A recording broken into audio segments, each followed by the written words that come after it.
soon after I arrived there, and I had my first motor yacht, which was called Hell's Bells. It was a beautiful hand-built wooden motor yacht, 60 feet long, built in California and built for a very wealthy East Coast family.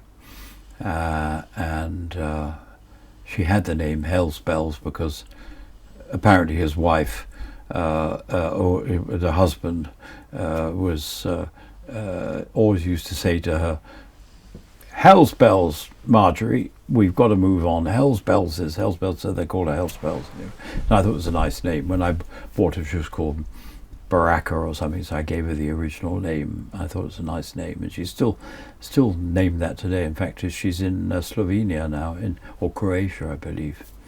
But when I took her, the first trip I decided after having moved there, I decided I wanted to go to Cuba. So we took Hell's Bells. I went actually with a New Zealand friend of mine, just the two of us. We went down to Key West, and then made a crossing to Cuba, which is about 90 nautical miles. We cruised about 15 knots. It was about 6 hours or something. And we went into Hemingway Marina, which is just a little bit to the west of Havana. And we pulled into the dock there, and of course they come on, the customs come on, and then the passport control takes a couple of hours, and you have to give them a few beers and a little bit of moolah, a little bit of money on the few dollars on the side, everything goes much smoother, and then eventually they escort you to your berth, which is very nice. And we were a little bit tired, Ken and I, so as I said, let's take a siesta. It was probably about 5 o'clock in the afternoon by the time we got in and tied up. And I was laying in my bunk and sort of having a semi-siesta, and then the portholes are sort of right there. Then I see this, and I sort of half wake, and I see this really pretty face looking in the porthole and sort of waving. And I thought, oh, what is this?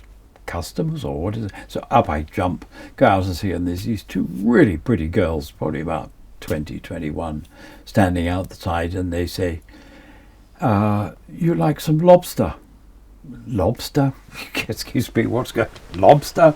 Yes, we have fresh lobster here. So and Ken came up as well. They said, "Well, no, well, maybe. Come aboard." So they jumped, of course, on board the boat and a couple of drinks, and of course we were set for and we spent the whole evening with them. We put the lobsters in the deep freeze, and we ate them the next day. If you're in Cuba, you can never get away from lobsters. That's all they have there. You get sick of lobster at the end of the day. Anyway, we had a wonderful time in Cuba. The locals and the girls are very friendly. When we went back to Key West, I filled the deep freeze, and I had a deep freeze out on deck in the sort of cockpit at the back, which was a big household one, like about that deep. So I filled it up with fresh lobster. Of course, I thought I'd take it all back. It's all frozen. When we went into Key West, of course, you have to check in. You go to the marina, and then along come the passport control, and also the health authorities come along, and the health boys came along. And of course, in Key West, they're all gay. Key West is very gay, and these two guys came along they are agricultural, and they said, "Have you got anything to declare? You got any food?" No, of course not. We don't do. Who takes, we take everything from here, meat and everything. We took it to Cuba, and we finished it all. We're back. Do you have any eggs from Cuba? No, of course not. Why we have it? No, we don't know anything. I said, "Well, what about your fridge? Anything in the fridge?" No, nothing in the fridge. And I didn't even thought about. And they said, "Well, what's that? Is that deep? Yes, you got anything in there?" I said, "Lobsters." And they said, "Well, where'd you get the lobsters?" I said, "Well, Cuba." And he said, "Well, you can't bring those in." I said, "Well, the Florida lobsters, they swam all the way there. They're just because they got caught, stupid enough to get caught in Cuba. I filled them up." Yeah, I said, "You must be joking." He said, "You can't have them." I said, "Why? What?" He said, "You can't import them to the United States." So he said, "I've got to take them away." I said, "Really?" He said, "Yes." "Do you have any black plastic liner bins?" And I said, No, no, you'll have to go and get some. You'll take them. In the end, I had to give them some. And they packed all these, probably about 20, 30 lobsters, 40 lobsters in there, into these bags. And they went off down the quay. And I said, can we come to the barbecue? They sniggered. But of course, they said, we have to burn them. I said, yes, on your barbecue.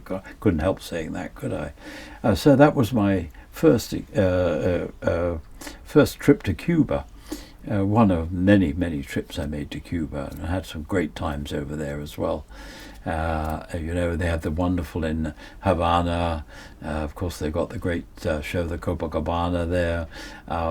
Cuba was a great experience, especially in the 90s, and before Americans really started going there. Of course, now they can, but they can go there. But we were the privileged really ones. So there weren't that many foreigners there. So we were fated, well fated. In fact, I got to know Castro's brother, Raul, a little bit, because he was a classic boat nut, and he'd bought a classic built American motor yacht in Florida and had it restored there somewhat. And there was the yacht club in Hemingway, and he was the owner of the boat, and he kept it in Hemingway Marina. I got sort of friendly with the Commodore there because we used to go in there. It was very nice. And Raul, of course, wasn't very important at that. He was just Castro's brother. So he was in there quite a lot. He loved talking about it because I understood classic boats, and mine was a classic wooden boat. And I knew the boat that he'd bought, in fact. In Cuba also, I saw Castro and came very close to him. An Argentinian motor yacht came in and moored right in front of me. And I was on the bow as it came in, because all of a sudden there was a kerfuffle and a lot of movement, and all of a sudden police came up, and I thought, what the hell's going on? And Castro showed up, and he was visiting his friend who had this Sea Ray motor yacht, which was right, and I've got pictures actually of him right on the boat there. And he looked around, and I said, "Hola, presidente. Hola, usted americano? No, are you American? No, English. Bienvenido, welcome," he said, so. It was about from here to, that close. But good times in Cuba. But a couple of rough passages, so it can get very rough on the Straits of Florida there. You get, of course, the Gulf Stream, and then if you get a little wind against the Gulf Stream, you get some very high waves there. Got caught out a couple of times in fairly heavy seas there. Not very pleasant getting across. Bahamas were lovely to cruise, but I actually enjoyed the Florida Keys more than the Bahamas very often. The Bahamas, a lot of the islands were not that keen to have us, if you know what I mean. And I really enjoyed the Florida Keys. It's still very wild. You can drop the anchor there and not see anybody for ages.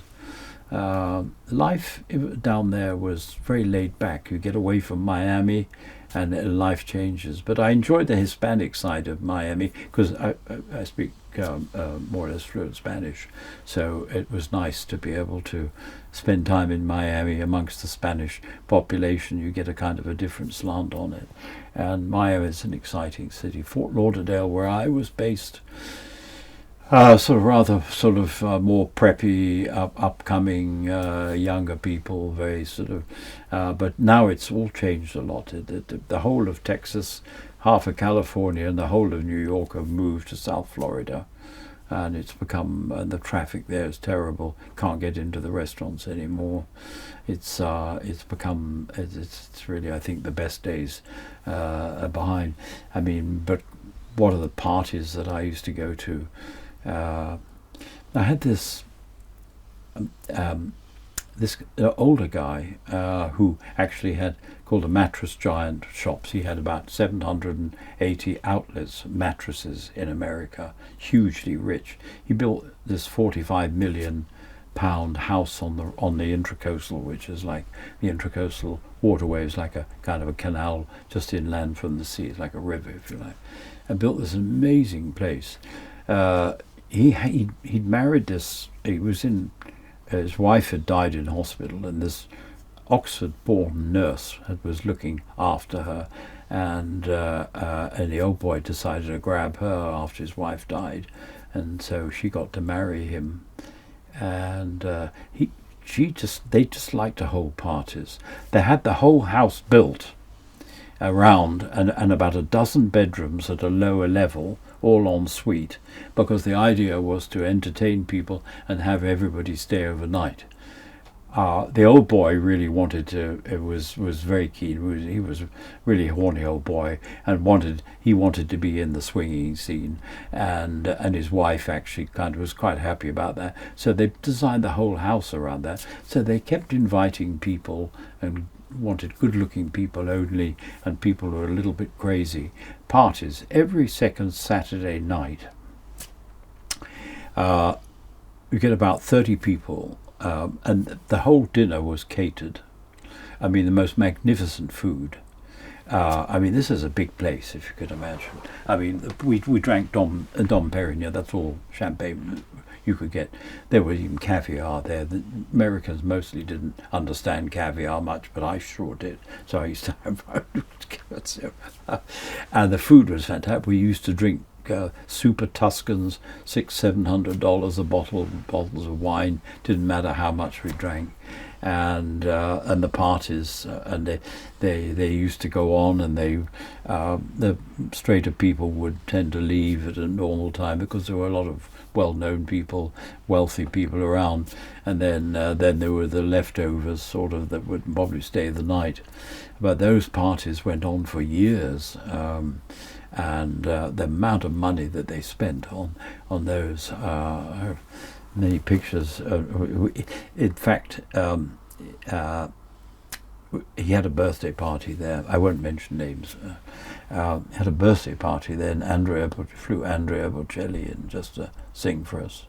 Yeah, we had the Pointer Sisters on another occasion. You remember them?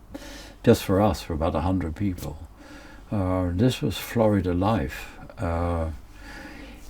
And of course, I was very popular. I was lucky that I was invited to everything, but of course, I have a title. So, but I don't want to explain that. It's not in English. It's a foreign title, but anyway, it's another story. So I used to get invited to all of the parties in Palm Beach, and met a lot of film people as well. You know, got a photograph of them. Jane Russell, not long before she died. She wasn't very interesting to talk to. She had a gay minder with her who kept interrupting, and he was a real pain, and she kept saying to him, "Russell, stop it, shut up, I'm talking to Robert," you know. But he was, I don't know what it was. There were strange people there, some of those. And all these amazing parties in these huge houses. Very often the owners of the houses sometimes didn't even know who the guests were. You know, they didn't even know who we were a lot of the time. You just come and you go, and it's just that's the way it is there. But life in Florida was very luxurious, very nice. I enjoyed having exotic cars. I had a beautiful dock for the boat there with a swimming pool and a 3-car garage which I rented. The old boy owned and there were some apartments there, but I basically had the whole place to myself for years, you know. I used to keep 3 cars there. I had a Bentley Arnage, I had a AMG CFL 55 convertible Mercedes, and when Heather came, I bought her a crimson pink Cadillac when she came to visit. She said, "What?" I said, "You got a pink Cadillac?" She loved it. You can buy those cars cheap over there, you know. But Heather didn't like.